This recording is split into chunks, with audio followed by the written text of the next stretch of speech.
Otis. Otis's big ass took that pizza. He actually ate a piece. Food fight. Yeah. But now he didn't eat the crust because apparently Otis is on a low carb diet. He just put the crust onto the canvas. The match continues. I'm sorry. He's on a low carb diet.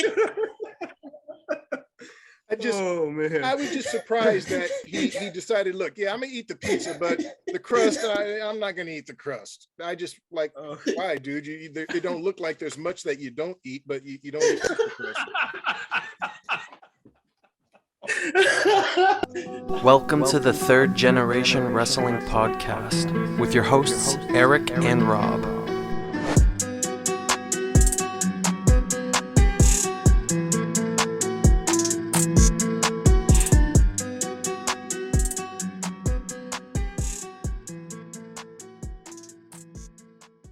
All right, ladies and gentlemen, and welcome back to Third Generation Wrestling.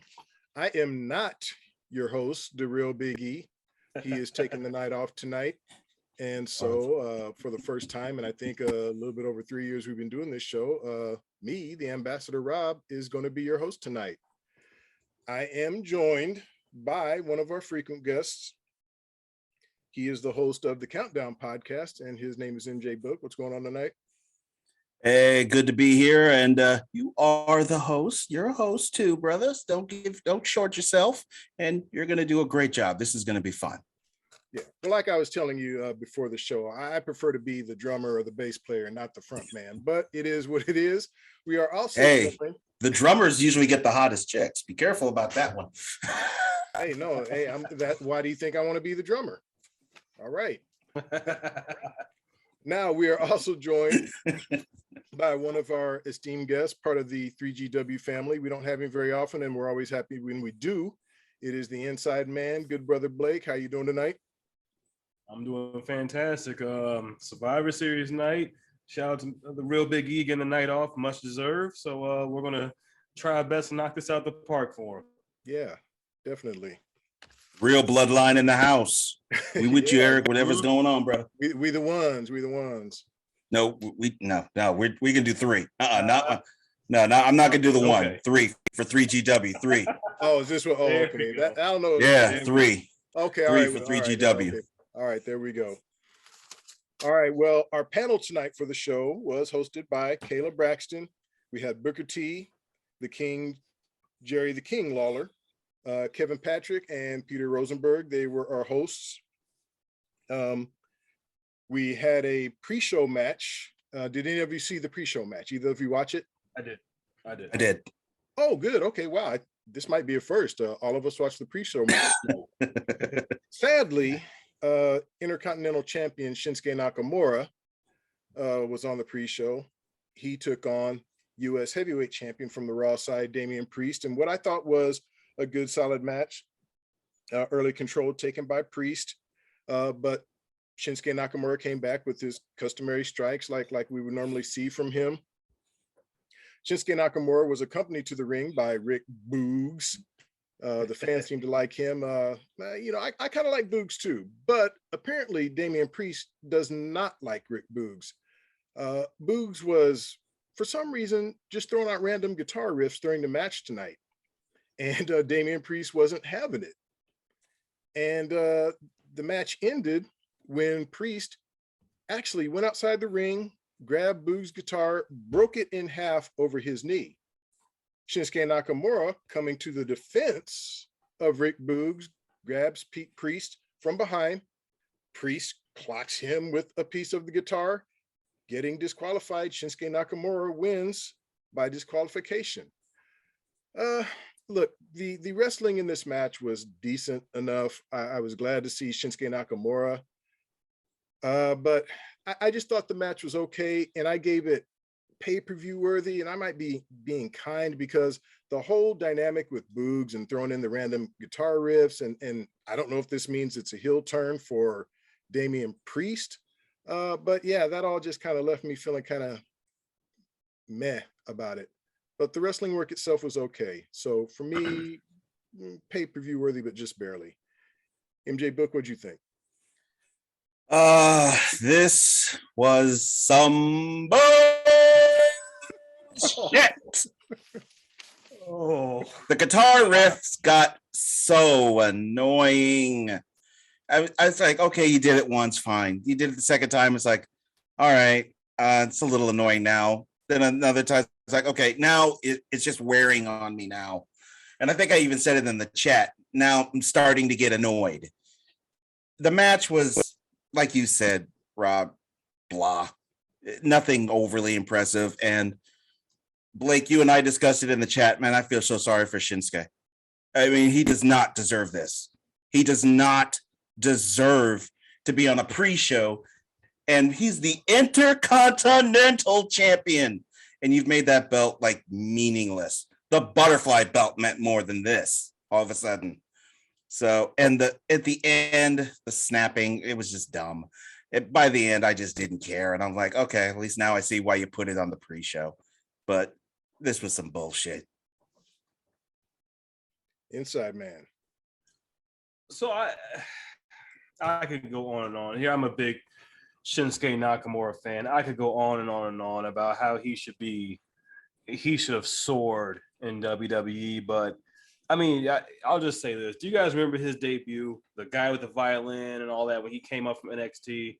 Oh, yeah. He was over like Rover. Won the Rumble, went up against AJ, lost. Okay, I get that. But then we turned him heel from nut shots. And this went on for like 4 months. And his career has not been the same since. And it's not his fault. And it's so aggravating.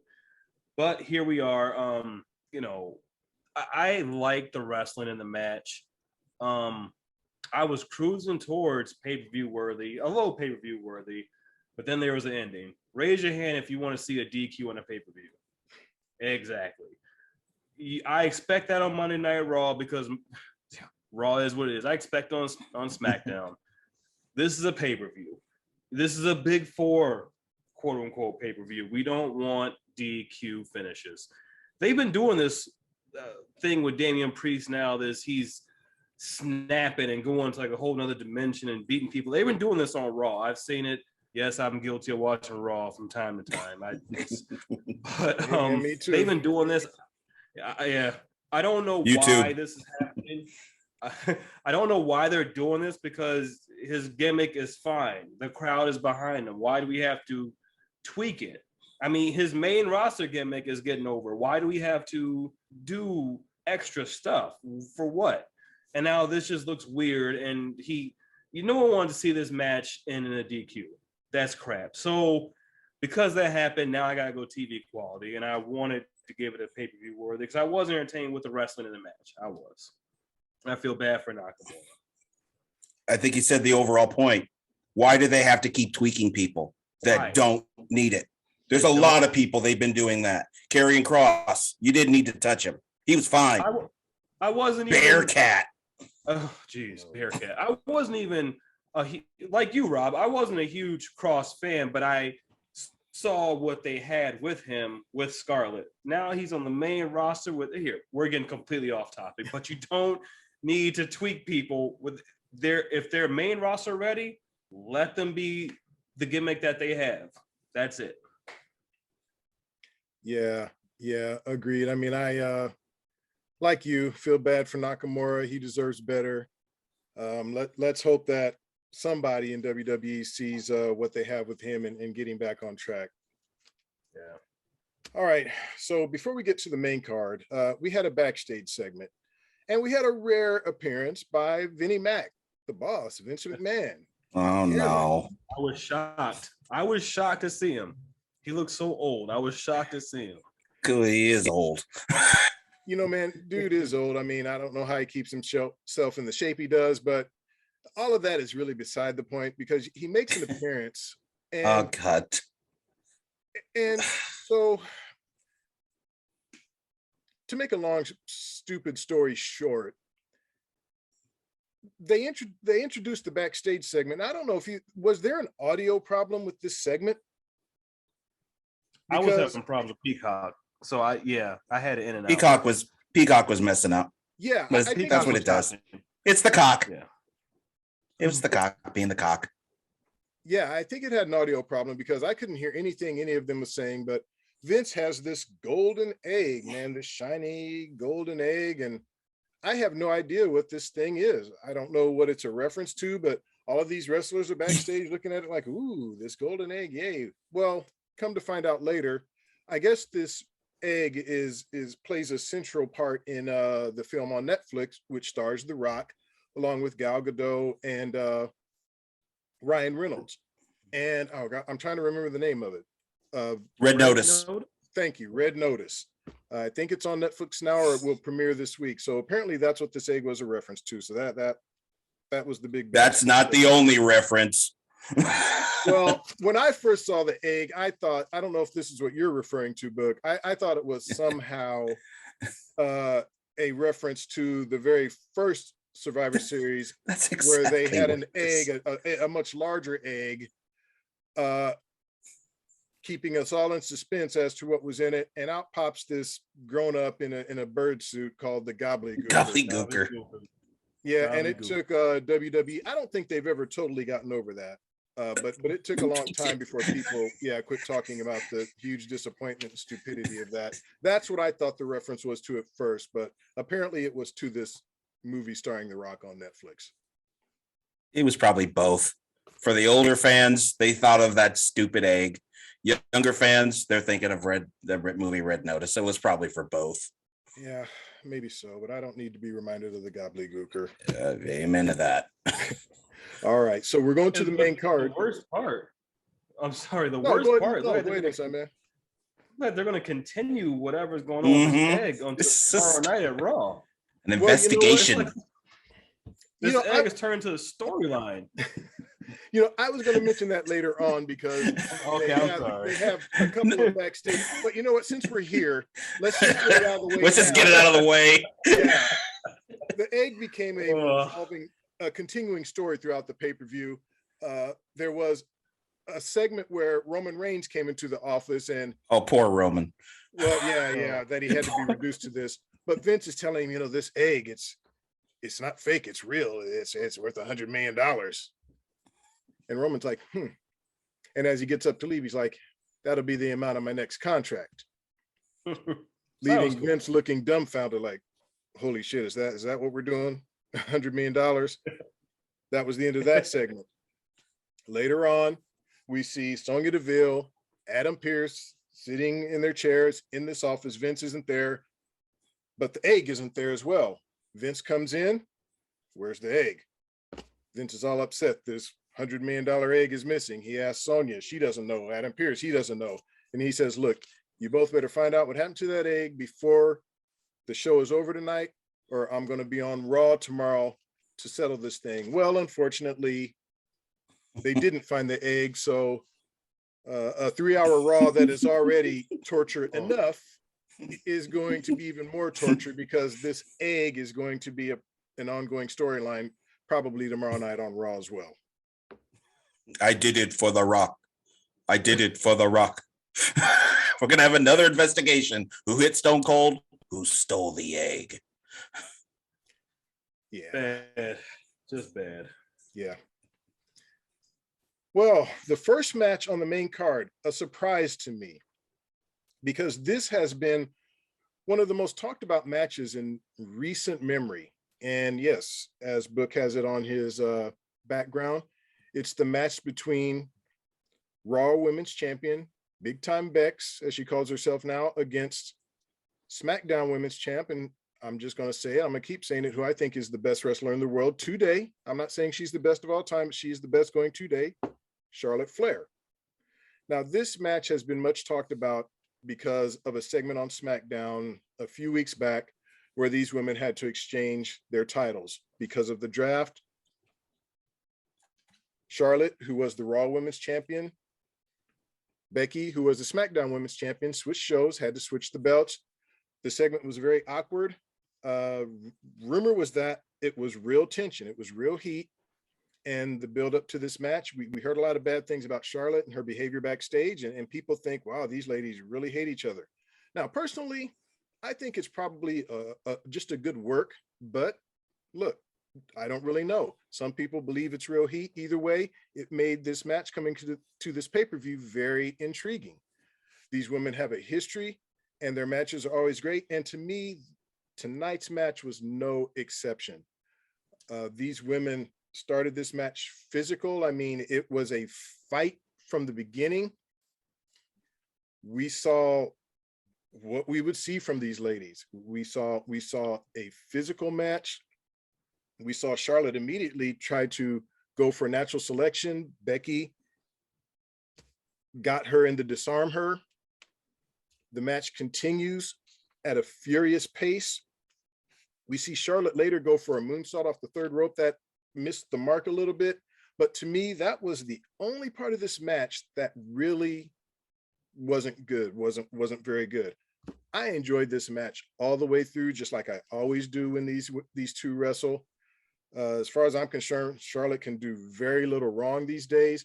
I didn't feel like she did much wrong in this match outside of that moonsault. For me, this match was an instant classic. The match was won by Becky with a roll-up, a reverse roll-up. Charlotte had gotten Becky into a pinning situation, got a 2 count, but had her arm on the rope. The ref caught Charlotte, made her break the hold. Becky immediately rolls her up with her arm on the rope. The ref doesn't see it. Becky gets the win. So Becky wins. But to me, this match was an instant classic. I loved it. Inside Man, what do you think? Okay. So about the tension between them, that segment was super awkward. And from what I understand, even before all that happened, that Becky and Charlotte were they were really good friends. But I'm on social media and I, follow them. It seems like there has been a rift between the two. So I was kind of worried, but I thought Charlotte's a professional, big time Bex is a professional. I'm like, okay, we won't have a problem. We're going to get a good match. This match was, as the young kids call it, a slapper, which means it was damn good. This was, I'm going to go superb. I'm not going to go instant classic, but I will go superb because it was a really good match. This is just the best of both women, coming out. They blew the roof off the place, and they really did. This was a damn good match. There's not a lot I can say that, but I've been meaning to ask you guys now about this whole Charlotte's the GOAT thing, where she's the best in the world right now. Okay. So when you guys say that, do you mean like just in ring, or do you mean promos, in ring, the whole character work? Everything. I'll say my share. Charlotte has taken up a lot of time on this podcast. When I'm talking about it, I'm talking about the total package. Okay. The question I always ask is what makes a great wrestler is a combination of things. Obviously, you have to have the in-ring work. Okay. Yes. You have to have the physical look. Like when I look at you, do you look like a wrestler? Do you look like a champion? Your promos. Okay. Because I've seen a lot of great wrestlers with a great look, but if you can't deliver a good promo, to me, that holds you back. Can you sell? Can you convince me the character that you're portraying? Can you convince me that you are that character? Charlotte does all of that. She can deliver a solid promo, whether she's a heel or a face. And Charlotte can do something that very few people can do when she's delivering a promo. She can shut the audience down. When the audience starts doing her chants or whatever they try to do to hijack the promo, Charlotte is right there getting the crowd back in line. Obviously, she's great athletically, and we've seen what she can do in the ring. But to me, what Charlotte does better than almost anybody is go back to the Money in the Bank pay-per-view last year where she's fighting Rhea. And there's a moment in that match where Charlotte just snaps. She is so frustrated by the fact that she can't pin this girl, that she can't beat her. There is because wrestling is they're playing characters, okay? Charlotte is not really Charlotte Flair. She's Ashley Flair, right? Flair, yeah. Right, okay? So they're all actors and actresses pretending to be something. So acting is a part of it. And Charlotte can bring emotion. Charlotte can almost bring tears to her face the anguish on her face that she can bring into the match, convincing you that this means everything to her, that she has to win. She is better at that than anyone. You know, and I don't, and here's the thing, when we talk about, and I've been guilty of it too, and I'm taking up more time than I meant to. Whenever we talk about best wrestler in the world, usually we go to the guys. I've done it too. And then when we talk about the women, we'll say, well, she's the best female wrestler in the world. We don't qualify it when it's the men saying he's the best male wrestler. I'm just saying, when you look at the complete package, everything that I think it takes to make a great wrestler, Charlotte does all of it great. I don't see a weakness in her, but I see it in most other wrestlers. So I have to put her in that category. She can do the promos. She can do the in-ring work. She's convincing in her character, and whether she's a heel or a face, she makes me totally believe. And I'm going to say this last thing. Imagine Tom Brady has a son. Imagine his son trying to follow in his footsteps. Imagine Michael Jordan's son trying to follow in his footsteps. Imagine Jerry Rice or Hank Aaron, Babe Ruth, name your sports icon. Imagine them. LeBron's kid. Yeah, imagine any of them, their kids trying to follow in their footsteps. What Michael Jordan is to basketball, whether you agree with it or not, most people consider Ric Flair that to wrestling. And those are the footsteps that Charlotte is following in. And she's a lady. And she is at the point where most people don't even mention the fact that she's Flair's daughter. They know it, but she is so great at what she does. There is no mention of the fact that she's Ric Flair's daughter. When it's in passing. When it's all said and done, a lot of people are probably going to say that Charlotte is better than her dad. And that you can, and there is no other arena where a child has done that. What Charlotte is doing with following in the footsteps of such a legendary parent. And that's why I say she's the best going right now. Well, I mean, I'll say this, Charlotte, she checks all the boxes twice. She does. So, I mean, I could say this person in ring work might be a touch better. Like here, I can make an argument for Asuka. She may have, but can Asuka cut a promo?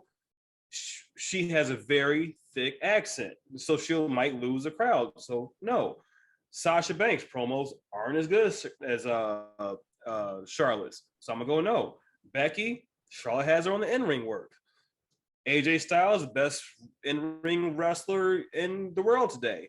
Charlotte's promos are better. So here, I can say I'm not quite ready to say I agree with you and you're 100% right, but I will say this.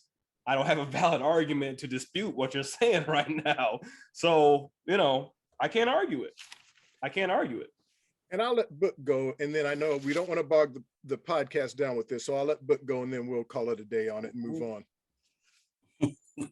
Well, I'll just say this. I agree with everything Rob said. That's all I'll say on that. As far as this match, on the YouTube page, I said this should be match of the night. And I said it would be a qualifier for match of the year. One of those you would put in that category. And they delivered. I mean, this match did not shock me. I knew this. I knew with every fiber of my being that this was going to be a good match. The only thing I was a little worried about is Bex has still been trying to get fully into wrestling shape. She's in shape, but I mean, her work in the ring you've been seeing it. It's been a little sloppy here and there. This is the best she has looked since her return, hands down. There was not a lot of slop there. The only thing that I was against on Bex was when Charlotte flew off the top onto the outside, Bex wasn't in the right spot. And that was on Becky. Charlotte, there's nothing she can do. She's in the air. That was on Becky. That's it. Other than that, this match was just as perfect as can be. And for me, it was an instant classic. And it's exactly what you would expect from both of them. And I'm going to give Beck a little bit of time here. Beck, she's got a hard road to travel because there's Charlotte right there. And it's easy to just look at Charlotte and not look at anybody around her. But Becky does the same things. She can check a lot of those boxes that a lot of the guys just can't do. She does have that in-ring ability. She can cut a promo. She can get the crowd's reaction. She can carry herself. She can emote herself to get to the crowd's reaction. She's able to do all those things that Charlotte is actually in a way able to do. Charlotte might be a little better, but Becky is not that far away. Not at all. And I think it speaks to the great career that Becky's going to have. There's not a lot of people that can keep up with Charlotte. That is difficult. Becky is one of those few who can do that. And even though she's not there, I'm going to throw Bayley in the mix as well. She's one of those few that can keep up. Sasha, if she was reliable, she could keep up. But she's not reliable. When Sasha's there, she can absolutely keep up. Notice the first word she said. When she's there, that's the problem. That's the problem. When she's there, she can absolutely keep up. Sasha in the ring, Sasha's awesome in the ring. We'll get to her match later, but a one-on-one match. Think about the last 3 Hell in a Cell. Sasha was like in them all. Sasha, her and Bayley. Her and Bayley, her and Charlotte, her and Becky. She knocked out the park all 3 times. It's just when she's there. That's the problem. It's when she comes to work. But this was just a lights out match. But this was just a lights out amazing match. Hands down match of the night. And this is an easy match of the year, quality match. Easily. Oh, yeah. Okay. All right. So we get our first traditional Survivor Series match, Raw versus SmackDown, on the men's side. For Team Raw, we have Austin Theory, Bobby Lashley, Finn Balor, Kevin Owens, and Iowa's own Seth Rollins. Taking on Team SmackDown, Drew McIntyre, Happy Corbin, Jeff Hardy, Sheamus, and newly crowned king, Xavier Woods. The match starts with Owens and Woods, but KO just walks out. I mean, he just walks out of the ring, takes the count out. So Raw immediately loses one of their 5. KO just walks out. Cheap way to go. Cheap. Later, Happy Corbin gets eliminated. Thank God. Yeah, really. Yeah. Thank you, Finn Balor. Thank God. Who landed the human diarrhea bag. Yeah, he landed the coup de grace to get rid of Happy Corbin, I think making all of the rest of us happy. Finn Balor. That was the drop of the night right there. Sorry. Right. That was the drop of the night. Okay. Okay. But then, unfortunately, Finn Balor is later eliminated by pinfall by Sheamus with a brogue kick. Sheamus eliminated with a schoolboy from Austin Theory, the newbie.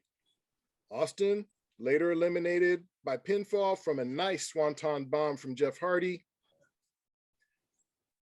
That leaves Jeff Hardy and Seth Rollins as the final 2. They fought it out for a short while, and I thought it was good while it lasted, but Rollins gets the better of Hardy, and Team Raw wins the first traditional Survivor Series match of the night. I have to go pay-per-view quality on this one. I thought it was good. I couldn't go superb. There were some good moments in this. Rollins can go. Hardy, he's older, but he can still go. I thought I enjoyed the match, but I just didn't think anything was special enough to go past pay-per-view worthy. So that's where I'm at on it. Book, what'd you think? I gave this pay-per-view worthy, but kind of a low pay-per-view worthy, just barely scratching into it. There wasn't a whole lot that stuck out with this match at all, but the wrestling was actually very good. I would have liked to have seen a little bit more of Drew not do some dumb stuff, like going onto the outside and getting counted out. It's like, oh, why do we have to keep doing this? It's just, but obviously they're somehow going to keep working somehow this feud in some level, I guess, between him and Bobby, even though I don't know why they're continuing that. Seth, of course, he's just amazing. Seth Rollins he's one of those few that just could carry it. He did such a great job. Even Bobby, who I've always, joked and called him mid-card Bobby, but Bobby was good in this match. Definitely. Finn Balor was amazing in this match. Jeff Hardy, the man just does not age. It seems he's still able to pull off a lot of stuff out there. He is just an amazing superstar talent. Happy Corbin can go to hell. And Kevin Owens, obviously the heel turn was coming, and I think for him, I think it's better for him to be a heel than a face. The face thing had worn its course. There was nothing for him to do. So just be a heel. You're actually better at it, and I actually liked you more when you were a heel. So I think that'll be a great move for him, whether he's there or not. We don't know what's going to happen with Kevin, but this was pay-per-view worthy, but just barely scratched. But I was glad I got this prediction right, so I was 3-0 now. And Inside Man, before you go quickly, Mike, you mentioned stupid stuff that happened during the match. How could I forget to mention pizza? R-Truth. Oh, apparently Pizza Hut was a sponsor of this match. There was pizzas. No, everywhere. That's the 20. That's the 25 Battle Royal. Mind. Forget it. Never mind. I'm getting ahead of myself. Yeah, it's okay. Mind. You're right though. Yeah. Yeah. Okay. We'll get there. Inside Man. We'll get there. I'm ahead of myself. Go ahead and give us your opinion on the match here. Maybe you got hungry and need some pizza. Yeah. I was cruising. I like this match. I wanted to go superb with this. I really did. But in all good faith, I could not. Kevin Owens just getting counted out and walking up the ring. You don't touch anybody. What is that? I don't know what he was walking up the ramp to. I don't know if he thought AEW was behind the curtain. I don't know what he was doing. But that sucked. The count out, I like. And let the record reflect. Finally, at November 21st, 2001, MJ Book gave Bobby Lashley some credit. Finally on this show, the credit that man deserves. Finally.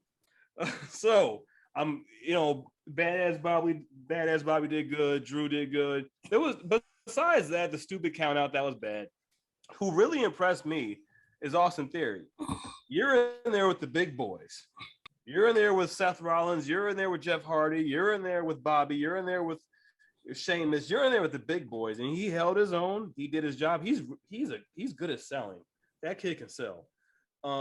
He did very well, especially he's a newbie, and looks like they like him. They're putting him in spots.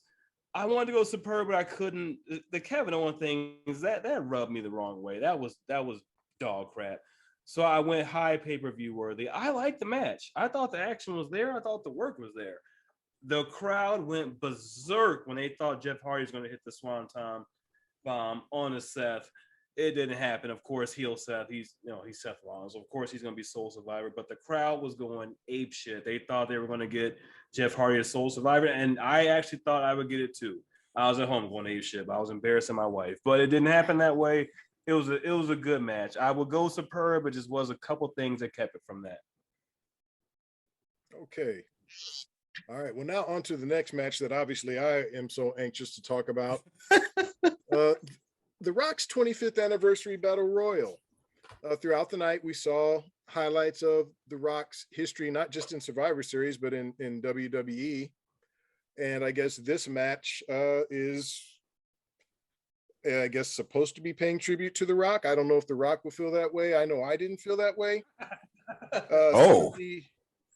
Some of the contestants we had in this match, we had, AJ Styles, who I definitely think is one of the best in the world. I just think being with Almost has held him back. Almost is in the match. Drew Gulak, R-Truth, Humberto Carrillo, Shelton Benjamin, just to name a few.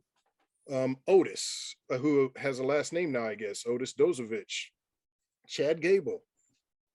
This was your typical battle royal chaos.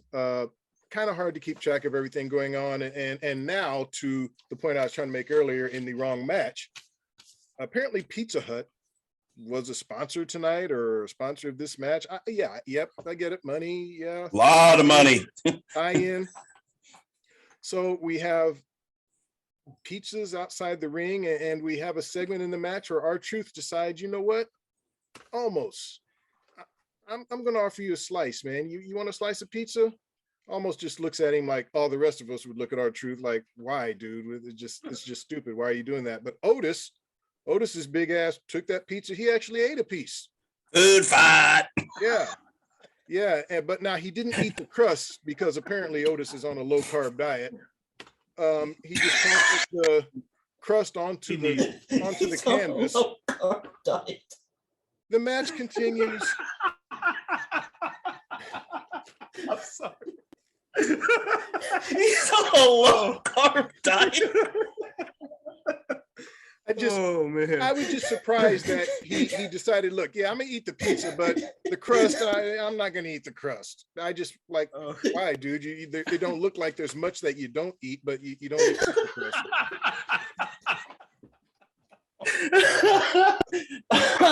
I'm actually crying now. All right. Jeez. But look, anyway, the final two contestants in the match end up being Almost and Ricochet. And as much as I wanted to believe Ricochet could somehow pull this thing off, I knew it wouldn't happen. Anybody watching could tell less than halfway through the match that this thing was designed for Almost to win. He did win by eliminating Ricochet. And I just gave this middle of the road. There aren't many, I can't say I've seen many great battle royals. And this one was no different. They're just matches where it's just hard to, it's so crowded in there. You're not going to see a lot of great technical wrestling. You're not going to see many high flying moves. You might see some here and there, but you're just going to see a bunch of guys just knocking each other over the top rope. So this one was no different, middle of the road for me. And I believe Inside Man, it's your turn to go first on this one. Second. I'm gonna keep this very short. This was crap. I'm gonna give it some bullshit. I'm so sad that AJ Styles was involved in this. This is just a way to get guys on the show that didn't have matches. This wasn't good. There was nothing good about it. Almost is almost a decent wrestler, but he's not there yet. And AJ stuck with him because apparently he's AJ's project. This just was not good. It was some bullshit. I didn't enjoy it. I wish I didn't see it. That's it. Okay, well, that's to the point. Yeah. Oh dear. Oh boy. Okay, I was wondering. And we're off. I was wondering which one would bring him out. And we're out. He even changed the back screen. Oh man. Oh boy. Yeah. Come on, y'all. Y'all know what it is. Say it with me. Say it loud and very, very proud. This is a flaming fucking F. This was ridiculous. The pizza stuff was bizarre. Bizarre. And then you have the Street Profits, and Eric, this one's for you. You got these two niggas coming out here just selling the pizza. It was just ridiculous. I was like, come on, man. Do you have to do this? Just forget the pizza. And then you have Saxton out there just, oh, please, sir, may I have a pizza? Stop. This was just dumb. The match was ridiculous. You have Otis's fat ass who, come on. Like he eats a pizza like that. I expected him to stuff the whole thing in his mouth. That's what I was expecting him to do. And R-Truth, as soon as R-Truth was on camera, I already knew where this was going. As soon as he showed up, it's like, there's no way this is going to be good. You can't have anything good with that idiot. So this was just a doomed project from the beginning. And Ricochet, did I have any sympathy for him or thought he had a chance? Hell no. This was so set up for Almost to win. It was pointless. This should have been also on the pre-show. This should have been on the pre-show, or put it on Raw. Put it on Raw. It would fit in real good on Raw. But come on, this was dumb. Yeah, and they named this after The Rock. Such a shame. I'm sure The Rock is very, very proud. Maybe it's named after Don Morocco. Maybe that's The Rock they meant. Either way, not a good thing. Not good for either Rock. And I just thought of something. You might be onto something. The Flaming F, brought to you by Fireball. You should call him about that. Oh, there you go. Yeah. There And you don't forget go. my cut. Don't forget my cut when they sign with you. There you go. All right. Well, now our next match, I think it was Big E on our prediction show who said he thought this could be the show stealer. Maybe Book, it was you in our group chat. Someone said this could be the show stealer. Eric said it on you guys' prediction show. I said this could be a second match of the night in your YouTube.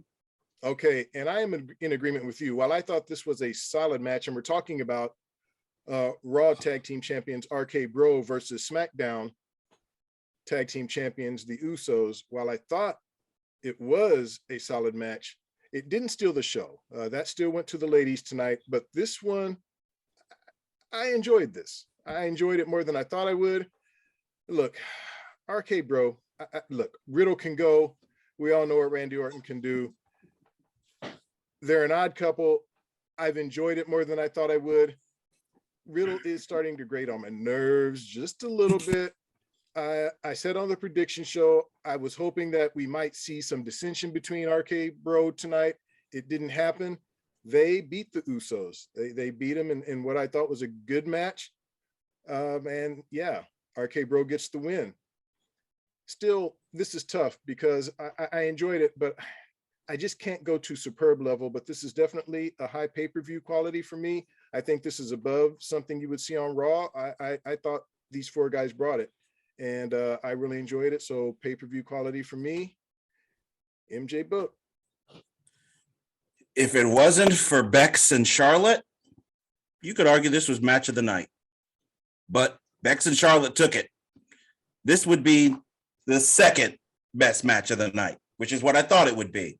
I just thought for some odd reason they'd be able to put it together. And they did. This was a very, very good match. I'm not a big Randy Orton guy, but I got to give Randy his props because he made history. He had a record of being on, got to give Randy his props here. The longevity that this man has had is ridiculous. The people that guy has seen come and go is amazing. So big time props to Randy Orton on a very long and successful career, and he still looks like $1 million. Riddle, I know y'all don't like him. I love Riddle. Totally sold on Riddle. As a matter of fact, I think I'm gonna get myself a Riddle shirt. I love Riddle. The Usos, obviously they can go. We don't have to worry about the Usos.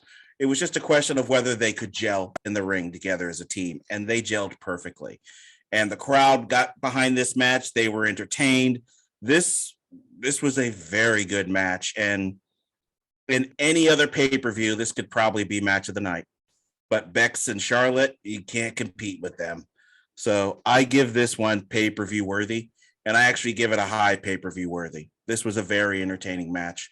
I could watch this again, absolutely no problems. Very good match. All right, Inside Man. Matt Riddle, okay, did you guys see this? He lifted up one of the Usos and he put him on his shoulders and looked like he was going for some kind of weird GTS, but it didn't connect and it didn't look good. Did you guys see that? Okay. I did. That looked like trash. But besides that, Just had to start with that. I gotta get it out the way. Listen, Matt Riddle gets to my last nerve. I wasn't a Matt Riddle guy in NXT, but I will not sit here and say Matt Riddle can't wrestle. He absolutely can. Randy Orton is a legend. The Usos are the third best tag team in the world. So this match was really good. I went pay-per-view worthy. I couldn't go superb. Went pay-per-view worthy. This was a solid match. I did not think this was steal the show. I looked at Becky and Charlotte like this is going to be it, and I'm happy to say I was right about that. So that was it. But this was really good. Randy Orton brought it. Everybody brought this match. Besides that shitty move Riddle tried to do, and then the Uso tried to sell it. And the camera, okay, look, Book, the camera angle made it look, if it was a different camera angle, it wouldn't have been as bad, but it was like right on full frontal. So it looked as bad as it was. You can't argue with me. It looked as bad as it was. Besides that, it was a great match. I didn't pay attention to it that much. The match was good. I'm sure you did. Hey, I'm sure you did. You were looking for all those holes. Hey, someone's got to be objective around here. It's gonna be me. Yeah. Objective on somebody you don't like. I saw that. Matt Riddle annoys me, but like I said, Matt Riddle can wrestle his ass off. He can wrestle. I think he's overrated. I do think that, but I've never said he sucks in the ring. I've never compared him to a Baron Corbin or some bum. I never said that. You mean like Eddie Stinkston? I would never put Matt Riddle with Eddie Stinkston. I would never say nothing. Well, no, you said a bum. I'm saying a bum like Eddie Stinkston. Oh yeah. I would never put him in that level. Matt Riddle he's a good professional wrestler. He's a good professional. Eddie Kingston, Corbin, them other shitholes, they're not. I would never come on. I wouldn't do that. But whatever that was, that hybrid GTS or whatever that was he was trying to do. So focused on that. Okay, I'll let it go. Fine, I'll let it go.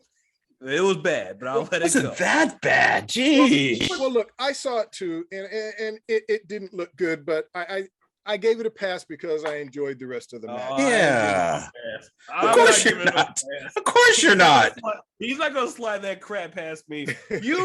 And every time Bobby Lashley messes up. Heaven help Andrade screws up. And you if Andrade screws up, you're not going to say a thing. Well, you know what, Book? Screws up. In fairness, Book, you have been accused of not being objective when it comes to a certain wrestler. Now, Big E is what, Goldberg? Well, we're not going to go. I was going to say we're not going to go there, but yeah, you have been accused of not. It's the same Goldberg. Yeah.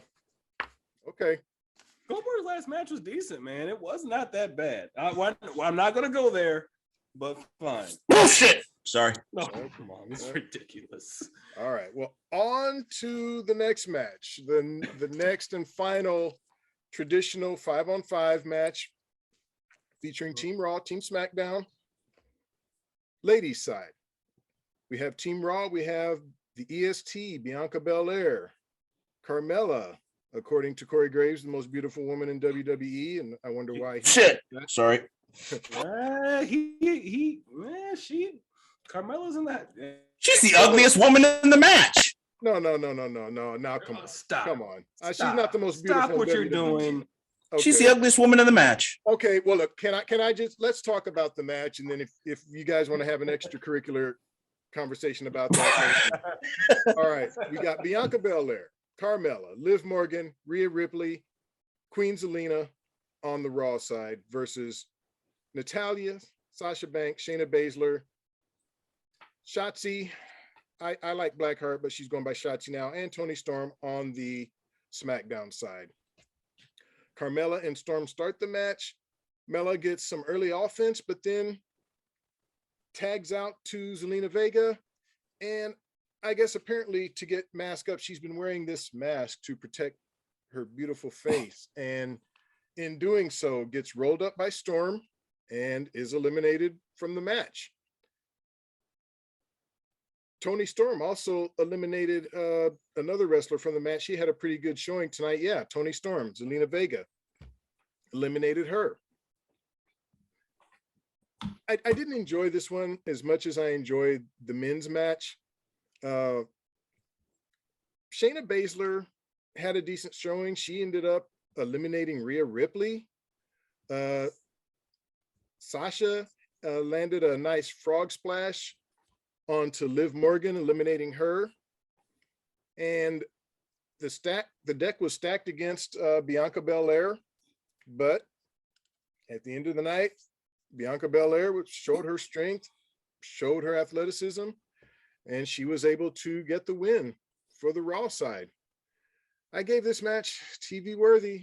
You know, we support the ladies on this show, but outside of a couple of moments, it just, to me, just wasn't there tonight. It wasn't horrible. It just wasn't great either. So I got to split it down the middle, and I'm just going to say it was only TV worthy. And MJ Book, I believe we are going to you. I got to give this middle of the road. Just nothing, just blah. This was serious blah. And it's a shame because I love this era of women's wrestling in the WWE. The further we're away from that diva crap, the better. And so I love what they have done with women's wrestling in WWE. It's one of the few shining points lately that WWE has seemed to have gotten extremely right. But this match, it just didn't work. I don't know what it was. It just didn't work. Now, I got to comment on Liv Morgan. Rob, I saw your I saw your comments about Liv, and I saw Blake's comments on Liv. Okay.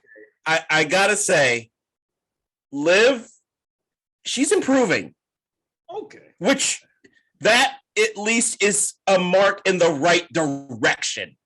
Don't want her getting worse. She's improving. Is she high epsilon talent in the women's division? No. But she's going at least in the right direction. I saw improvement in her tonight. I saw ugliness there too, definitely. But I saw the improvement. She's getting better. And so that at least we have to give her marks on that she's improving. This was clearly a vehicle for Bianca Belair to catapult her. This was her mark. And I hate seeing Rhea take an L kind of in a way like this, but it happened. Whatever. Sasha, I just don't get it. I just don't get it. I know you can go, but it was almost like, why? What's going on here with her and Shotzi? It took away from the match as well. I was very impressed with Toni Storm. This was honestly the first time I'd seen Toni Storm. So I was very impressed with Toni Storm. So she's got herself a great career. And Natalya, of course, you can argue she's the most disrespected women's wrestler probably of all time because nobody thinks about her. And that's a damn shame for what she has done. She had to live in that diva era bullshit. And she was one of the few bright spots. So big time props to her. You know, it was just a middle of the road match, blah, blah, blah. Bayley, please hurry up and come back. They need you badly, badly. All right, Inside Man. I'm gonna go. Okay, I'm gonna go with TV quality, and I think I'm being nice. I'll be nice and go TV quality. This match, it didn't have it. And why was Selena Vega doing her wave throughout the whole? Oh God, so annoying. You won King of the Ring. I'm happy you won it. You don't have to do that. Who told her to do that? That's stupid. Focus on the match. Your teammates are getting punched in the face and you're waving at people. No one's waving back. They lost the crowd. The crowd was sitting on their hands. They were dead. Oh God, the crowd was dead. They did a wave. The Sasha getting counted out was weak sauce. Let me ask you guys this. When I look at Rhea Ripley, now I've been watching Rhea Ripley since NXT UK. She was the first NXT UK Women's Champion. That's how long I've been watching Rhea. Before she came to NXT, when I look at Rhea on Raw, she looks uncomfortable to me. I mean, do you guys see that, or is it just me? Go ahead. She looks uncomfortable out there. I don't think she's uncomfortable. I just don't think they know what to quite do with her. And I don't get why you don't know what to do with her. It's very clear what to do with her. I don't think she's uncomfortable. But when I look at the shit she was doing in NXT versus what she's doing now, is not the same. Here, I look at Bianca Belair. She was heel for the most time she was in NXT. Then she turned face. When I look at her then and now, she's doing the work. She's doing the work. When I look at Rhea, I'm like, you're what? Something is not connecting with me, and something's not connecting with the audience. Something is not. Yeah, that's the problem. I don't think they know what to do with her because we know she can go. Her match with Charlotte at WrestleMania and the last match of that horrible series of matches that they had was superb, excellent, instant classic. So she can go and she's comfortable. Absolutely. I think there's just something in the back about they don't know what to do with her, or she's not in a good spot. It's affecting her. That's why her title reign wasn't good. No, title reign was bad. Something's not clicking with her. You could be right. It's something in the back. It could be her. I don't know. Toni Storm had a good showing. I'm glad Toni Storm's in this match. Once again, I was watching her NXT. Now, background, Toni Storm can go. Okay. I was impressed with Toni. I was impressed.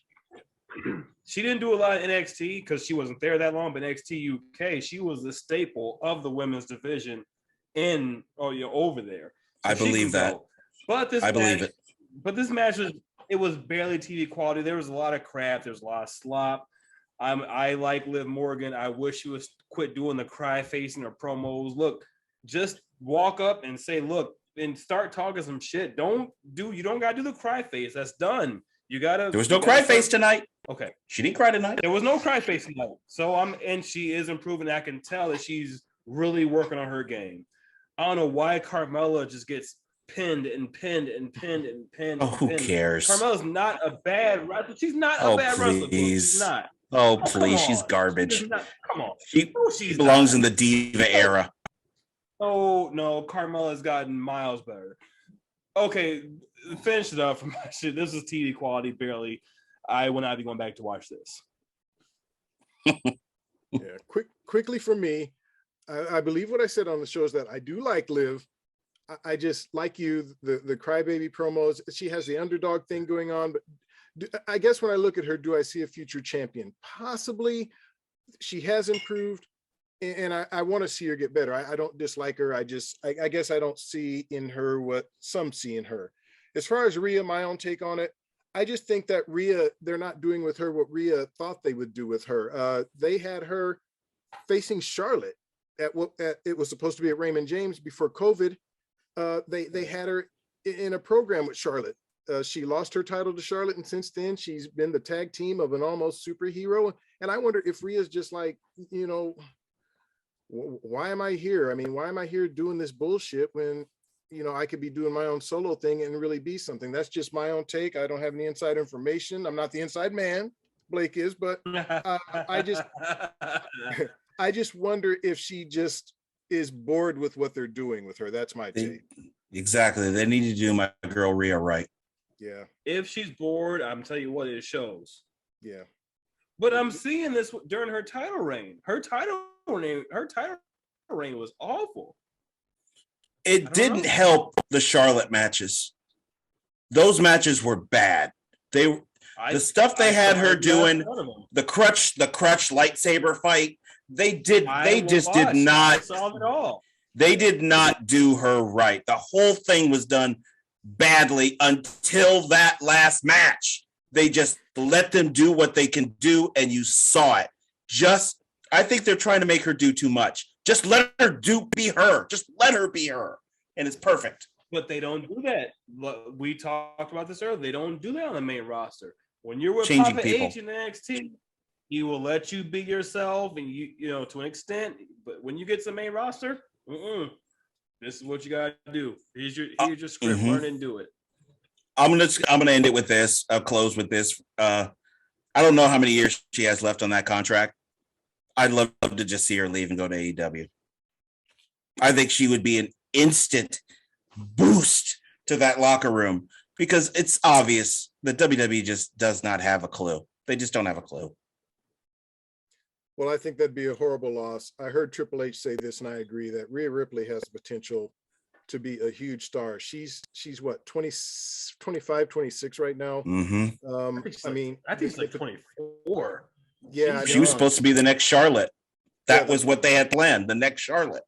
Yeah, the potential she has at such a young age, it would really be a waste. I'm just hoping somebody at WWE gets her on the right path, because she's a tremendous talent. All right, but folks, we're up to our main event. The tribal chief, the head of the table, the men's SmackDown champion, Roman Reigns, taking on Universal champion, Big E. One-on-one in a match I think any wrestling fan was really looking forward to. I was looking forward to it. The match started off very slow, like typical big man stuff. Both of these guys are good wrestlers for big guys, but I don't think either one of them, to me anyway, are exceptional for big guys. You have some big guys that are agile and that can do some great things in there. These guys mostly just do big guy moves. We saw, some traditional collar elbow tie up to start the match, and we saw some reversals, and to me, it just started off really, really slow. Now, it did pick up, and to me, it looked like the audience really wasn't into the match in the beginning, but as it did pick up, the audience got more into it, and we saw some good action between these two. We saw some outside the ring action, thrown into the stairs. We saw, what you'd see from the big guys. To me, nothing great, but it made for what I still thought was I'll say entertaining. I won't say really entertaining. I'll just say that I was entertained. In the end, though, the big dog wins, and he wins clean. I believe he had to land 3 Superman punches.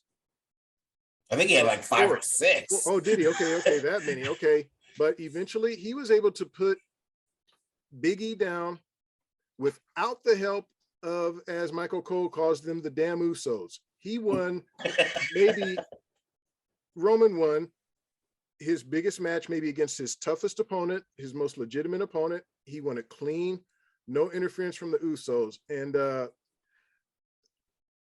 the real Big E, the Big E who hosts our show, not the fake Big E who lost to Roman tonight, he said on our podcast that he needs Big E to win this one. And I feel bad that not only Big E lost, I feel badly that he lost clean the way he did, even to Roman. I really was hoping, this is one time I was actually hoping to see the Usos come in and interfere so that it wouldn't make Big E look less than strong by just losing clean to Roman. I was sad to see him lose that way. The match itself, to me, this wasn't anything more than what we might see on SmackDown or Raw. So I got to go TV quality. I wasn't overly impressed with the match. I think these guys can do better. And when they meet again, because I believe they will, I'm hoping we will see better. And I believe, Book, we're going to you on this one? No. Okay. You went to me last time. You went to me last time. All right. Inside man, we'll go to you then. The match didn't knock my socks off, but it wasn't. There was nothing wrong happening in the match, but it wasn't. It started off slow, and it did pick up, but I don't think they quite put the pedal to the metal in the match either. But it did pick up. I am gonna go low pay-per-view quality, because I did like the way it picked up. The crowd did get into it. Big E did his, spear in between the ropes, and he landed right on his face after he speared Roman. And he got, as he's a trooper, he got right back up and got back on offense. Roman, it took about 4 Superman punches, about 3 attempts at a guillotine, and about 2 spears to put Big E down. So it did pick up. And I'm starting to feel like if you see one Big E match, you can see them all. But I don't want to quite stand on that yet, but I don't know. I hope I'm wrong. Don't clap, Book, because I hope I'm wrong. But if the match, I'm gonna go low pay-per-view quality. It was a match of the night. I was looking forward to this match. I thought I wanted just a little bit more. just a little bit more. Somebody should have went through a table. I don't know, something. I want just a little bit more from it. Okay, I had a feeling. Come on. I had a feeling. Don't do this. There was Don't worry. No, I'm not. I was just playing a prank. Okay. I was just playing a prank. I was just playing a prank. Don't worry. Oh. No. It's not. It's not a fireball. It's not a fireball. Okay. But I do agree with Rob. This was TV quality. I mean, this was just weak big man match. There was just nothing that stood out to me at all about this match, except for the fact that the Usos didn't show up. I do agree though with Eric. I think this would have been much better if you give Big E the win, because you got to see that chink in the Roman armor show up, and you can build that chink all the way up to WrestleMania, and it would have been perfect. They should have done that, especially when you have Big E not being affected by the Superman punches in the ring. As they were doing that, I'm like thinking this match should end in the next couple of minutes. You should have him power through this, get his ending, his finishing move, and end it, pin him, done. That's what they should have done. They screwed this up. They completely screwed this up. And this match was total just blah. I was not impressed with this. They could have put this right at the beginning of the show. I mean, they started this pay-per-view with Bex and Charlotte. That was the dumbest thing they could have ever done. You know they're going to go. Everything is going to be weaker after that. And you put this on the main event, and it just did not perform. As far as what you said about Big E, when you've seen one Big E match, you've seen them all. Yeah. Oh, yeah.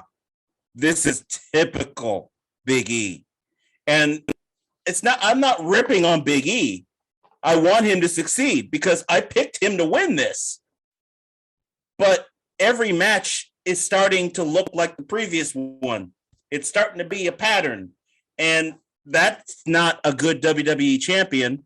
And if you're going to keep doing that, then you're not going to be much of a champion. And at this point, I would always expect you to lose at WrestleMania. I don't know what they're going to do. I think WrestleMania is going to be crap, but I think they really screwed the pooch on this. And by the way, I always count down his minutes. Roman's entrance was 4 minutes and 2 seconds long. This is ridiculous. Dude, just get to the ring. You are worse than Hogan.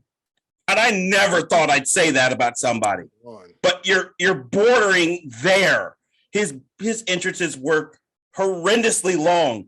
4 minutes and 2 seconds to get to the ring. Ridiculous. But I am thankful that the Usos didn't show up. I just think they did a detriment to Big E. I think they hurt him. I think they hurt him a bit. I don't think they hurt him, man. I mean, Roman has beat. See, now when you said on the prediction show, Rob, Roman just beat Brock Lesnar. So it wasn't exactly clean, but Roman just beat Brock. I don't know if you can have him beat Brock and then have him lose to E the next month. I don't see that. I picked Roman. And it was, to me, it wasn't even close.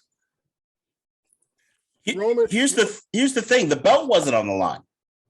So if you're gonna make Roman lose, why don't you make him lose at a night when the belt's not on the line? I think the point is, go ahead, Inside Man. Go ahead. Vince is all in on Roman. Obviously.